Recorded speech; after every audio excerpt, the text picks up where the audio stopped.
1947년 5월 1일 창립해서 올해로 73주년을 맞이한 대한건설협회. 국내 200만 건설인과 8,500여 개 회원사의 목소리를 대변하고 건설업의 발전을 위해 다양한 노력을 하고 있는데요. 국가의 발전과 함께 성장해온 국내 건설 산업. 그 현주소와 미래 과제를 유주연 대한건설협회장과 함께 이야기 나눠봅니다. 우리나라의 고도 성장을 이끌고 이 수십 년간 경제의 든든한 버팀목 역할을 했던 효자 산업은 뭘까요? 아마 많은 분들 건설업이다라고 말씀하실 겁니다. 네, 이런 건설업이 제대로 성장할 수 있도록 든든하게 지원해주는 곳이 있죠. 바로 1947년 창립한 대한건설협회인데요. 유주연 대한건설협회장과 함께 우리나라 건설산업 현주소와 미래의 발전 방향까지 다양한 이야기 나눠보겠습니다. 어서 오세요. 네, 어서 오십시오. 반갑습니다. 네, 참 재밌는 뉴스가 하나 났던데요. 예. 그동안에는 건설업자라고 쓰는 것도 간간히 봤는데 이제부터는 건설 사업자로 이렇게 법적 용어가 바뀌었다라는 그 아주 짤막한 기사였어요. 이게 어떤 의미를 가지고 있습니까?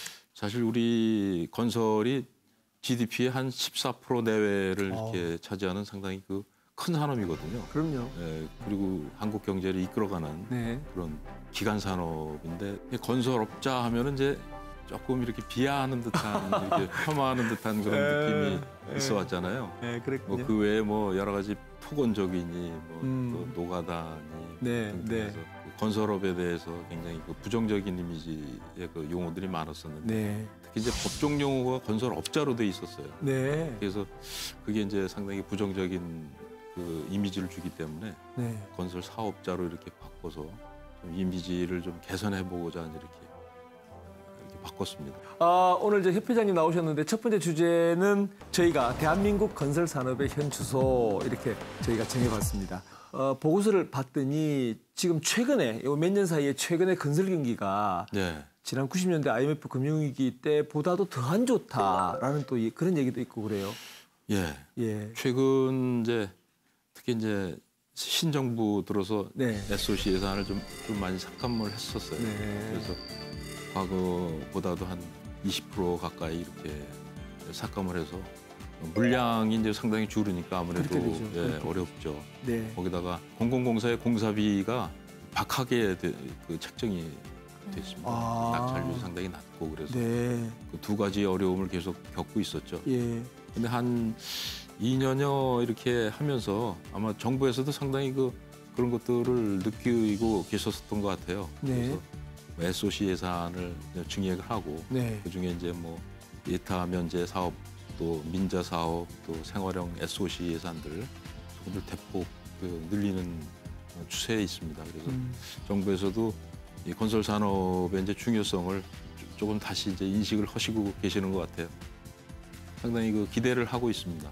이번 정부 들어서 고강도 부동산 대책들이 좀 펼쳐지고 있잖아요. 건설업계에서도 받는 영향이 분명히 있었을 것 같아요. 일반적인 관점에서 본다 그러면 지금 부동산 정책이 조금은 이제 과도하게 이제 규제를 하고 있잖아요. 뭐 대출이라든가 세금이라든가 뭐 등등 해서 잘 좀 안정돼 있는 것 같이 보이지만 이게 공급이 또 적게 되거든요, 지금. 여러 가지 그 공급에 대한 그 억제 정책을 또 하시기 때문에 이게 좀 시간이 가면은 오히려 부동산 가격에 좀 악영향을 주지 않을까.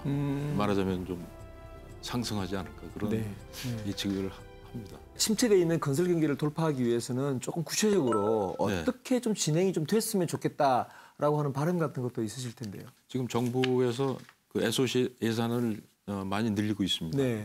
상당히 그 바람직한 다행스러운 일이죠. 다행스러운 일입니다. 그리고 공공공사의 공사비가 상당히 그 낮게 책정돼 있었는데 그런 걸 개선하려는 움직임이 또 있습니다. 이제 기재부나 국회나 뭐 이런 데서 앞으로 그런 것들이 개선이 된다 그러면 전체적으로 경기도 상당히 좋아지지 않을까 기대합니다. 공사비 부족 문제를 얘기를 해주셨잖아요.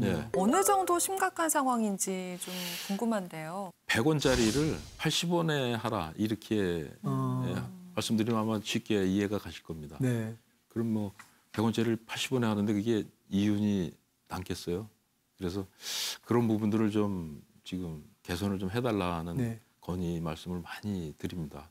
왜냐하면 그 지역의 업체들이 공공공사를 주로 하는 업체들이 굉장히 많습니다. 사실 한 7, 80%는 그런 그렇겠죠. 업체들이거든요. 지역에서는. 예. 네. 지금 현재 적자를 보는 회사들이 뭐 한 3, 40% 정도 이렇게 적자를 공공공사에서 보고 있다고 저희들이 이제 조사됐거든요. 네. 그렇게 되면은 사실 공사를 수주를 못하면 문을 닫아야 되는 그런 상황이 생깁니다. 왜냐하면 그래도 공공공사는 그 선급금이라고 그래서 이제 계약금을 이제 먼저 주는 그런 제도가 있어요. 그래서 공사를 일단은 수주하면은 뭐 이런 선급금을 받아서 조금 운영을 할 수 있는 그런 구조가 돼 있는데 공사를 수주를 못하면 이제 그게 끊어지니까. 그러니까 끊어지니까. 뭐 적자 났던 것들이 한꺼번에 이제 몰려오니까. 그렇죠. 예. 문 닫을 수밖에 없는 네, 그런 구조로 돼 있습니다. 이런 업체들이 어려워지면 아무래도 지역 경제에도 예. 영향이 많이 갑니다. 그래서 네. 공공공사비를 조금 개선해 주셔야 된다 하는 이유 그런 쪽에서 찾으면 될 것 같습니다. 이런 문제를 좀 해결하기 위해서 제도적으로 어떤 좀 보완책들이 필요할 것 같은데 어떻게 보십니까? 그럼요. 지금 제도적으로 저희들이 건의를 해서 지금 기재부하고 국회에서 지금 준비 중에 있습니다. 그래서 아마 올 8월 정도에는 조금 개선된 제도를 가지고 아마 낙찰 제도로 운영을 하게끔 그렇게 될 것 같습니다. 그 지난 4월부터 이제 주 52시간 근무 네. 전 산업에 걸쳐서 다 지금 이제 주 52시간 근무들을 다 하고 있는데 건설업에도 이 52시간 근무가 제가 듣기로는 굉장히 영향이 크다고 들었어요. 영향이 크죠. 네. 왜냐하면 저희들은 그 기후나 뭐 이런 미세먼지라든가 폭염이라든가 이런 데 굉장히 영향을 많이 받습니다. 왜냐하면 비 오거나 이제 덥거나 춥거나 하면 이제 쉬잖아요. 네, 그 중단을 하게 된다고요. 그러면은 전체적인 작업 시간이 확 줄어버리죠. 그러니까 보통은 뭐 예를 들어서 비 올 때는 야외니까 공사를 할 수가 없죠. 그렇죠. 추울 때 뭐 한 달, 폭염 때 뭐 한 보름. 요즘 또 미세먼지 때문에 또 중단을 합니다. 네.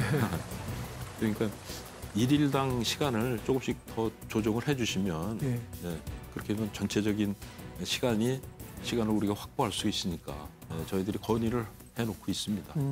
특히 그리고 해외 같은 경우도 이걸 적용을 받게 돼요. 우리 업체들이. 해외? 예.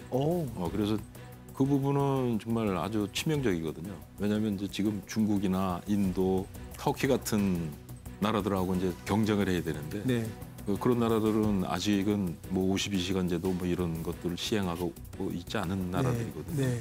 그러면은 일하는 시간이 적어지면 그만큼 경쟁력도 떨어지는 거죠. 일할 시간이 줄으니까 아무래도 공기도 더 늘어나게 되죠. 그러면은 아무래도 뭐 계약대로 이렇게 어쨌든 완공물을 인도하기가 어려울 수 있죠.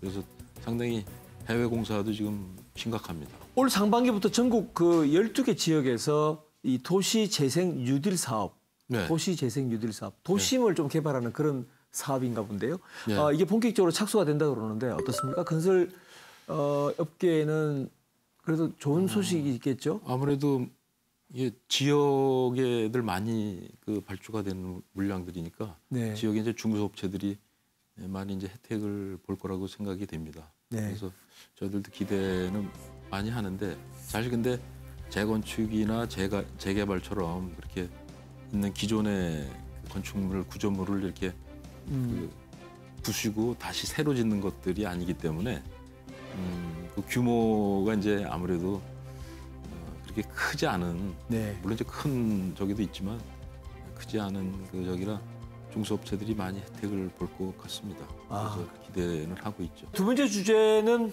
그 미래를 준비하는 건설업계로 정했습니다. 그 요즘에 이제 각 그 분야별로 이 4차 산업이라는 단어가 많이 화두가 돼요. 예. 예, 그래서 이 건설업계에서도 4차 산업혁명과 관련해서 4차 산업과 관련해서 어떤 준비를 하고 있고 또 어떻게 진행되고 있는가 궁금해하시는 분들도 많으신데. 예. 4차 산업하면 역시 자동화가 아닌가 이런 한마디로 얘기하면 예를 들자면 지금 타워 크레인이 문제가 되고 있는데 사실 그 무인 타워 크레인이 이제 앞으로 이제 대세라고 생각을 합니다. 그래요. 예.